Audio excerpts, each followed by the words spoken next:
Hey guys, welcome back to my channel. आज हम बालों में आपके केराटिन ट्रीटमेंट कैसे करना है घर पे, ये हम आपको बताएंगे। आपने टाइटल तो पढ़ ही लिया होगा कि केराटिन ट्रीटमेंट हम बताने वाले हैं आपको होम बेस्ड, लेकिन बहुत लोगों को नहीं पता होगा केराटिन ट्रीटमेंट क्या होता है। तो हम आपको बता देते हैं। हम लोग जब पार्लर जाते हैं, आपको आपके बालों में जब फ्रिजनेस हो जाती है, आपकी कर्ली हेयर है या फिर फ्रीजी हेयर है, तो उनसे आप निजात पाने के लिए आप केराटिन ट्रीटमेंट अपने बालों में करवाते हैं। लेकिन आपको ये नहीं पता होगा कि ये केराटिन ट्रीटमेंट होता क्या है, इसके फ़ायदे नुकसान आपको नहीं पता होंगे। तो चलिए पहले हम आपको फ़ायदे नुकसान के बारे में बता देते हैं। अगर आपके बाल फ्रिजी और रूखे हैं, अगर आप उनको सॉफ्ट और स्ट्रेट करवाना चाहते हो, तो हम उसके लिए केराटिन ट्रीटमेंट करवाते हैं। केराटिन हमारे बालों में मौजूद नेचुरल प्रोटीन होता है, जिसकी वजह से हमारे बालों में शाइनिंग आती है। लेकिन प्रदूषण, केमिकल और लगातार धूप में रहने से धीरे धीरे बालों में गायब होती जाती है। लेकिन इसकी वजह से बाल डैमेज भी होते हैं, रूखे भी हो जाते हैं, बेजान हो जाते हैं और बालों की शाइनिंग भी कम हो जाती है। लिहाजा बालों के नेचुरल प्रोटीन को फिर से रीस्टोर करने के लिए केराटिन ट्रीटमेंट करवाया जाता है। केराटिन ट्रीटमेंट से हमारे बालों को प्रोटीन दिया जाता है। केराटिन ट्रीटमेंट में बालों में आर्टिफिशियल केराटिन डाला जाता है और ऐसा करने के बाद बाल स्मूथ और शाइनी हो जाते हैं। इस ट्रीटमेंट के बाद से बालों का उलझना भी कम हो जाता है। हम इससे अपने बालों को आसानी से मैनेज कर पाते हैं। और जाहिर सी बात है कि अगर बाल हमारे सॉफ्ट हो गए हैं तो ये कम उलझेंगे और बालों का टूटना भी कम हो जाएगा। सिल्की स्ट्रेट होने पर हमारे बालों में हम किसी भी तरह की हेयर स्टाइल ट्राई कर सकते हैं। आपको बार बार बालों को घर में हेयर स्ट्रेनर में स्ट्रेट करने की ज़रूरत नहीं पड़ेगी। ऐसे में आपका समय भी बचता है, बहुत से फ़ायदे हो जाते हैं। लेकिन एक सच और है, अगर हम पार्लर में केराटिन करवाते हैं तो ये होते हैं केमिकल वाले प्रोडक्ट, जो हमारे बालों को ऊपर से तो काफ़ी खूबसूरत कर देंगे, लेकिन अंदर ही अंदर हमारे बालों को डैमेज कर देते हैं, जिसकी वजह से हमें फ्यूचर में काफ़ी परेशानियों का सामना करना पड़ता है। और साथ ही साथ हमारे बहुत से पैसे भी खर्च हो जाते हैं। हज़ारों रुपये खर्च करके हम इस ट्रीटमेंट को कुछ ही समय के लिए रख पाते हैं, उसके बाद हमें वापस से करवाना पड़ता है और नुकसान तो अलग से होता है हमारे बालों में। इसलिए इसी ट्रीटमेंट को अगर हम घर पर करेंगे तो सोचिए, हमारा पैसा भी बचेगा और नेचुरल प्रोडक्ट जब हमारे बालों में लगेंगे तो किसी प्रकार की कोई डैमेज या कोई भी दूसरी समस्या आपके बालों में नहीं आएगी। आज इस वीडियो में मैं आपको दिखाऊंगी और बताऊंगी कि किस तरीके से आपको हेयर केराटिन का जो सॉल्यूशन तैयार करना है घर में, और उसको कैसे बालों में अप्लाई करना है और क्या क्या सावधानी रखनी है, क्या क्या प्रोसेस आपका रहेगा, सारी चीज़ें मैं आपको बताऊंगी। लेकिन वीडियो को बीच में स्किप मत करिएगा। पूरा वीडियो देखने के लिए आपको पूरा समझने के लिए आपको लास्ट तक वीडियो देखना होगा। तो चलिए वीडियो आगे का स्टार्ट करते हैं। अब इस ट्रीटमेंट को करने के लिए आपको दो चीज़ों की ज़रूरत पड़ेगी, वो है चावल और दूसरा है फ्लैक्सीड। आप सभी जानते हैं कि चावल के पानी में बहुत ही ज़्यादा मात्रा में कार्बोहाइड्रेट पाया जाता है और इनोसिटोल पाया जाता है। ये दोनों ही हमारे स्कैल्प के लिए बहुत ही फ़ायदेमंद होते हैं। उसके अलावा हमारे बालों को स्मूथ करने के लिए भी चावल का इस्तेमाल हम करते हैं। अक्सर आपने देखा होगा कि चावल के पानी को हम लोग एज अ टोनर अपने फेस पे इस्तेमाल करते हैं। बालों को वॉश करने के लिए भी चावल का पानी यूज करते हैं हम लोग। तो उसी चावल से अगर हम लोग बालों को अपने केराटिन में यूज करेंगे तो सोचिए कितना फ़ायदा करेगा, क्योंकि ये एक नेचुरल कंडीशनर का भी काम करता है।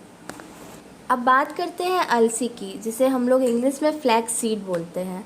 अब फ्लैक्स सीड के बारे में मेरे ख्याल से आपको बताना नहीं पड़ेगा। आप सभी जानते हैं कि फ्लैक्स सीड हमारे फेस के लिए और हमारे बालों के लिए कितना ज़्यादा फ़ायदेमंद होता है। विटामिन ई तो आप सभी जानते हैं हमारे बालों के लिए कितना ज़रूरी होता है, और यही विटामिन ई इस अलसी के बीजों में भर भर के मिलता है। ये हमारे बालों को काफ़ी ज़्यादा प्रोटीन देता है, पोषण देता है और लंबाई बढ़ाने में भी हमारी हेल्प करता है। तो इससे ज़्यादा फ़ायदेमंद तो मेरे ख्याल से बालों में और कुछ हो ही नहीं सकता। और दूसरी बात अगर बोली जाए तो अलसी के अंदर एक तरीके का तेल, या मतलब अगर बोले तो जेल पाया जाता है। वो जेल को हम अगर अपने बालों पे कंटिन्यू यूज करते हैं ना, चलो बाल ही नहीं, अगर हम अपने फेस पे भी कंटिन्यू यूज करते हैं तो फेस पर से सारे दाग धब्बे ये कुछ ही समय में हटा देता है।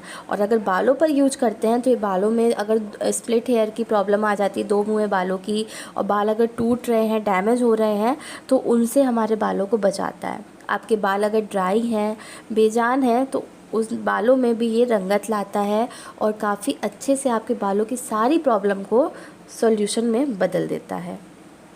साथ ही साथ अलसी में ओमेगा 3 फैटी एसिड भी बहुत ही ज़्यादा मात्रा में पाया जाता है, जो बालों को काफ़ी हेल्दी करता है, स्ट्रॉन्ग करता है और लचकदार बनाने में यानी कि बाउंसी बनाने में आपकी हेल्प करता है। तो ये तो हो गए इसमें यूज़ होने वाले प्रोडक्ट के फ़ायदे और नुकसान। अब हम बात करते हैं कि इसको प्रोडक्ट को तैयार कैसे करना है जिसे आप अपने बालों में as a keratin mask use करेंगे। इसके लिए यहाँ पे हमने 1 कटोरी चावल को लिया हुआ है और आधी कटोरी अलसी के बीज हमने लिए हुए हैं। इसको मात्रा को आप अपने हिसाब से कम या ज़्यादा कर सकते हैं। हो सकता है आपके घर में इसको यूज करने वाले ज़्यादा लोग हों, तो आप ज़्यादा लोगों के लिए तैयार करेंगे तो इसकी मात्रा जस्ट डबल कर दीजिएगा। मैंने यहाँ पे एक बंदे के हिसाब से यहाँ पे लिया हुआ 1 कटोरी चावल और आधा कटोरी अलसी। अब आपको क्या करना है, चावल को आपको पानी डाल के बॉईल करना है। आप इस हद तक इसको बॉईल करेंगे कि चावल आपके पक जाए और पानी फिर भी बच जाए। इतना आपको पानी लेना है, चावल पक भी जाए और उसके बाद भी इसमें एक्स्ट्रा पानी बचे। और वहीं दूसरी तरफ आपको अलसी को भी पानी में डाल के काफ़ी देर तक बॉईल करना है, ताकि इसके अंदर जो जेल होता है ना वो रिलीज़ करे ये अलसी। तो इसका जेल और चावल का पानी और चावल ये सारी चीज़ें मिल के हम एक प्रोडक्ट तैयार करेंगे। तो चलिए पहले हम लोग चावल उबाल लेते हैं और अलसी को तैयार कर लेते हैं। जब ये ठंडा हो जाएगा तो हम इसको, जो चावल वाला पानी है ना, चावल के ही साथ में जो पानी बचा हुआ होगा उसी में इसको छानेंगे। दोनों का मिक्सचर बनाना है हमें, इसलिए इसको उसी में छानेंगे एक छन्नी की हेल्प से। तो अभी ठंडा हो गया है, अब हम इसको छान लेते हैं। चलिए हमारा अलसी तो तैयार हो गया है, इसने अपना बॉयल वाला प्रोसेस कंप्लीट कर लिया है। अब इसमें इसका हम लोग ठंडा होने का वेट करेंगे, तभी हम इसमें से जेल निकाल पाएंगे, क्योंकि गरम में अगर आप निकालेंगे तो आपका हाथ भी जलेगा और गरम गरम तो हम लोग यूज़ भी नहीं कर पाएंगे। इसलिए इसको हल्का ठंडा होने का वेट करते हैं। इसको हम अच्छी तरह से चम्मच से दबा दबा के इसका पूरा जेल ले लेंगे। आप चाहो तो किसी कॉटन के कपड़े में इसको निचोड़ निचोड़ के पूरा जेल ले सकते हो। मैंने यहाँ पे छन्नी की हेल्प ली हुई है, तो हम लोग जितना इसमें से जेल रिलीज़ हो पाएगा उतना पूरा जेल ले लेंगे और इसको चावल वाले पानी में मिक्स करके हम इसका एक स्मूथ पेस्ट बनाएंगे। तो चलिए हम लोग केराटिन पेस्ट बना लेते हैं। तो उसके लिए आपको एक ग्राइंडिंग जार में पूरा सब कुछ थोड़ा थोड़ा करके डाल के पीस लेना है। आपने क्या लिया है, चावल, उसका पानी और साथ में अलसी के जेल को आपने साथ में मिला के अब आपको पीसना है। उसके अलावा आपको कुछ भी इसमें नहीं मिलाना है। तो हमने पीस लिया है, काफ़ी स्मूथ पेस्ट बन गया है। फिर भी एक बार हम हाथ से चेक कर लेंगे कि ज़्यादा इसमें ग्रैनुल्स ना हो, क्योंकि वो आपके बालों में फंसेंगे। तो आपको ट्राई यही करना है कि ज़्यादा ग्रैनुल्स ना आए। हम लोग थोड़ा थोड़ा करके इसको पीसते रहेंगे, पूरा प्रोडक्ट तैयार कर लेंगे, बचाना तो हमें है नहीं। तो फाइनली पूरा हम लोगों ने पेस्ट तैयार कर लिया है, इसको पीस लिया है। जो थोड़ा बहुत बचा है वो भी मैं कसर कंप्लीट कर रही हूँ ताकि ग्रैनुल्स इसमें बिल्कुल भी ना बचे। तो अब आपको क्या करना है, आपको सबसे पहले अपने बालों के क्यूटिकल्स को ओपन करना है। उसके लिए आपको अपने बालों को हल्के से वार्म वाटर से धुलना। तो अब मैंने हेयर वॉश कर लिया है। अब हेयर वॉश करने के बाद आप इसको हल्का सा सुखा लेंगे। ड्रायर की हेल्प से मत सुखाइएगा, तो बहुत ज़्यादा ड्राई हो जाएंगे। आपको हल्का ड्राई करना है, बालों को कॉम्ब कर लीजिएगा। उसके बाद कॉम्ब करने से क्या होगा, आपके बाल उलझेंगे नहीं, एकदम सीधे रहेंगे। तो उसमें आराम से आप अप्लाई कर पाओगे इस पेस्ट को। थोड़ा थोड़ा पार्ट पे ही अप्लाई करना है, एक साथ नहीं करना है। तो बीच की भाग निकाल लीजिएगा, वो ज़्यादा बेटर है हमारे लिए। तो अब इसमें से छोटे छोटे हिस्सों पे हम लोग इसको लगाते रहेंगे। तो चलिए मैंने ड्रेस चेंज कर ली है, अब मैं इसको बालों पे अप्लाई करने जा रही हूँ। आपको छोटा छोटा बालों का अमाउंट लेना है और उस पर लगाते जाना है। और इसको लगाते समय आपको एक बात का और ध्यान देना है, आपको अपने बालों को एकदम स्ट्रेट रखना है। अगर आपके बहुत शॉर्ट लेंथ हेयर हैं तो भी आपको स्ट्रेट रखना है। अगर बहुत लंबे बाल हैं तो भी आपको इसको स्ट्रेट ही रखना है। सेक्शन वाइज हम इसमें अप्लाई करते जाएंगे अपने सॉल्यूशन को, और उसके बाद इसको स्ट्रेट रख के, या फिर आप चाहो तो अगर वैसे रखना चाहो आप इसको जूड़ा बना के, या क्योंकि आप काम कर रहे होगे सूखने के लिए तो फिर इधर उधर गिरेगा लिक्विड इसका, तो इसलिए आप चाहो तो इसको सावर कैप लगा के मोड़ के रख सकते हो। लेकिन मेरी जो सजेशन है, आप इसको बालों को एकदम खुला रहने दो, स्ट्रेट रहने दो। बिल्कुल भी इधर उधर बालों को घुमाने फिराने से बालों में स्ट्रेटनिंग कम होगी आपकी। स्मूथनिंग तो पूरी आएगी लेकिन स्ट्रेटनिंग में नुकसान आप उठाओगे। इसलिए बालों को खुला छोड़ दीजिए, स्ट्रेट रखिए एकदम।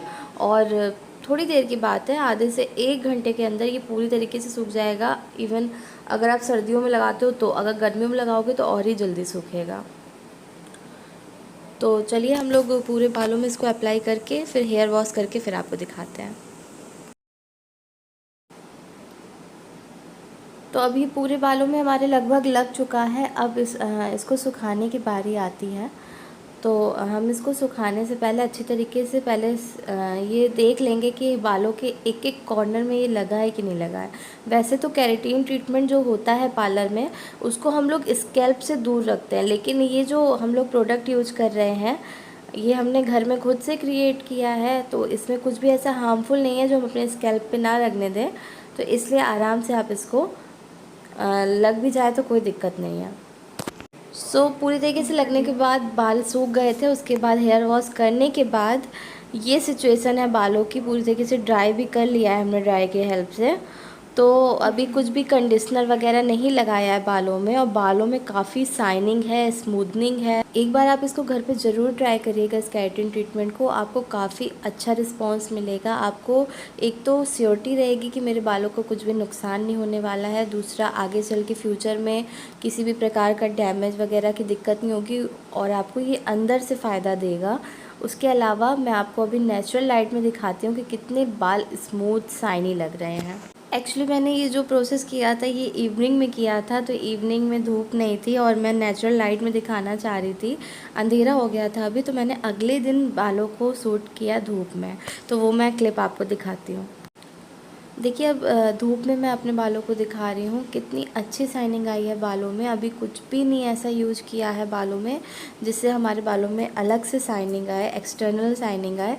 मैंने जो कुछ भी किया था, कल किया था अपने बालों में, ये केराटिन यूज किया था। देखिए कितनी अच्छी नेचुरल शाइनिंग आई है, और वाकई में मुझे बहुत अच्छा लगा ये।